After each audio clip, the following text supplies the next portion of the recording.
উত্তোলনের মাধ্যমে মঞ্চের দ্বিতীয় পর্বের অনুষ্ঠানের শুভ সূচনা করছি।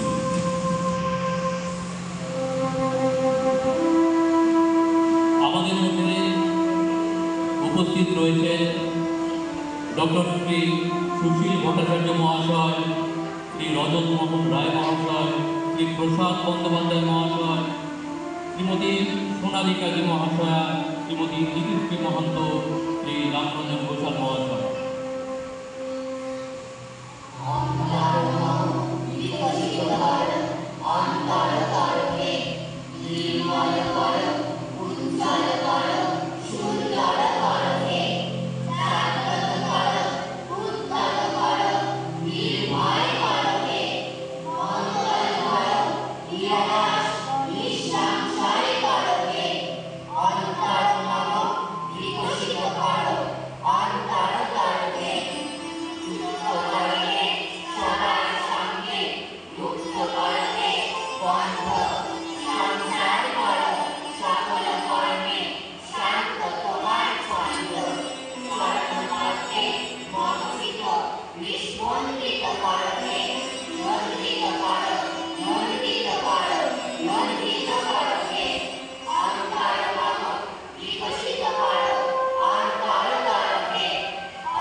আমরা শুরু করবো এবারে সম্মাননা প্রদান করব।